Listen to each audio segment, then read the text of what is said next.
he's the leader of that division. He'll go down, like I mentioned a couple years ago. He'll be the most iconic classic physique guy of all time.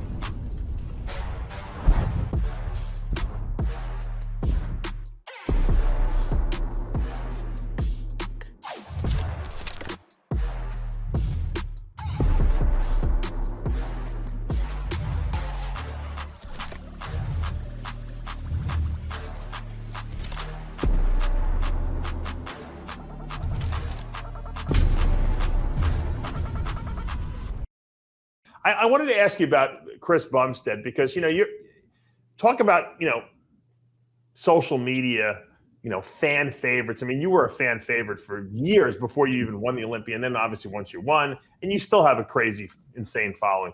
When you look at Bumstead and you see all these followers he's got and kids in high school who don't even bodybuild know what this kid's name is, does it amaze you, the mainstream, success that he's had?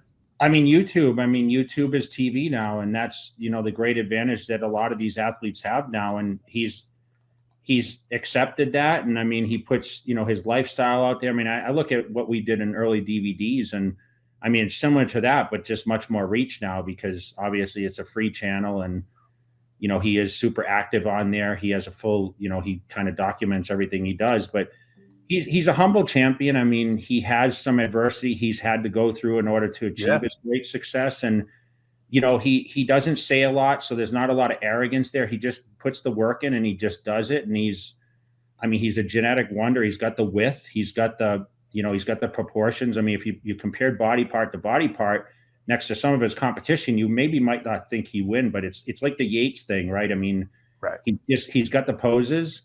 And, he's the leader of that division. He'll go down, like I mentioned a couple years ago. He'll be the most iconic classic physique guy of all time. He's got 20 million followers, Jay. I mean, that's nuts when you think about it. 20 million people. There's probably not even 1 million bodybuilding fans, you know what I mean? So there's another 19 million people that are following this guy. And it's incredible. But when you look at him, I mean, you obviously had the good All-American good looks and everything like that when you were, you're on covers of magazines. Mm-hmm. What is it about Bumstead that these people are so attracted to? It's relatable. I mean, anything that's relatable, he's interactive. Like I said, his media is interactive, and he is at an age bracket that he was able to capture the generations. Yeah. And he is one of the, that division is a younger division. Mm-hmm. So there's more eyes on that. It's more attainable, right? It's not at necessarily the freak factor. So, he shows. He was chasing this in his early 20s. He's not even 30 years old yet, and he's able to just really put out the good image of like, hey, I want to chase a dream and I want to go after it, and I went through adversity to get there, and I was able to come out on top. And he's doing a lot of great things right now, and he's taking advantage of whatever opportunities come to him to allow him to be able to expand his reach. And I think, he'll continue to be more popular as he continues to move on to other ventures eventually once he steps away from the stages. Yeah. When you see the level of popularity he has, like I said, almost 20 million followers, mm-hmm. People watch everything he does. When you have guys like now that are kind of getting closer to him physique-wise, guys like Urs Kalasinski we've seen, and Ramon Dino, who Chris works with. Mm-hmm. The physiques are much closer to him than they were 2 years ago. But do you see? He's a phenomenon almost. It's almost like, how do you beat this guy? It's like, how did you beat Ronnie? How do you tell these guys that are right on his heels how to beat him? What's the advice you give those guys? You hope he slips. That's right. You hope he slips, because unfortunately that structure is not necessarily beatable right now. Yeah.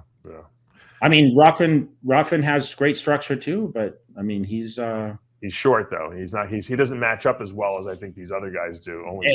And we just talked about the Open. So like, if Samson and Andrew Jack bring it, like, what do you say about Hadi or Derek? Like, can they challenge him?